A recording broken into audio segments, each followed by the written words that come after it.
Well, in light of the fact that I haven't finished Gears of War 2 just yet, this week I won't be giving you a review, but my impressions of the Call of Duty World at War beta on the Xbox 360. Call of Duty is an interesting franchise. It can range from excellent to god-awful. This is because it's done by two developers. Call of Duty 2 and 4 were done by Infinity Ward, while Call of Duty Big Red 1 and Call of Duty 3 were done by Treyarch.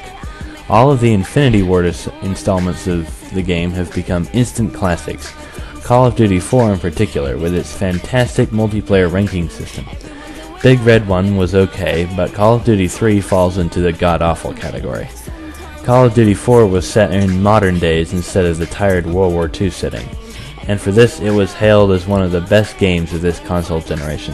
When World at War was announced to be made by Treyarch, fans of the series groaned.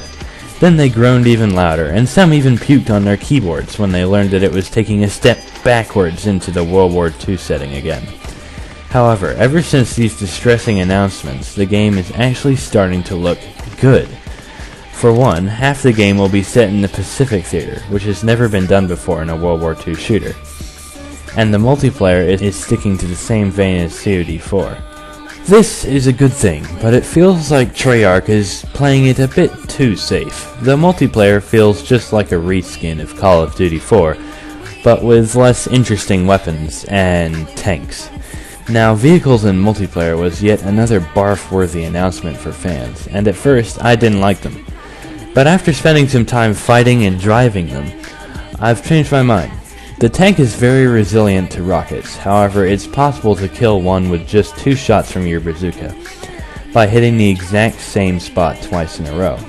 Quite realistic, and very gratifying if you actually pull it off. If you know what you're doing when driving a tank, you could be king of the battlefield. However, if someone gets close to you, there's really nothing you can do to kill him, so that balances it out a bit.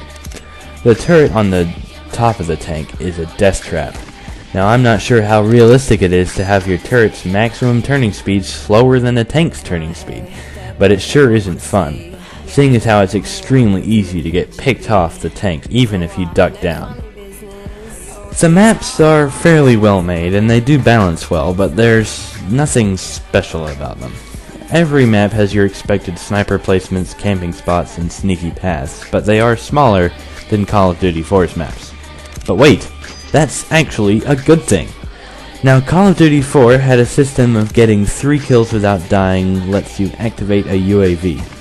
Since there weren't satellites back in World War II, 3 kills now lets you call in a recon plane, which is exactly the same. 5 kills used to let you call in an airstrike. In World at War, it lets you call in an artillery strike, which is awesome. The area affected is much bigger than the airstrike, which is nice seeing as how hard it was to hit anyone in Call of Duty 4 with that thing. And there is some graphical flair in the artillery. When you hear a siren, that means you've got incoming shells, and if you look out to where the sirens are coming from, then you'll see little white lines rising up from the horizon, only to curve down and come back on top of you. Epic. Now, 7 kills used to get you a helicopter to come down and start shooting at your foes. Now, of course, there weren't helicopters in World War II, so this time it lets you call in a pack of attack dogs. These have got to be the best addition to Call of Duty World at War.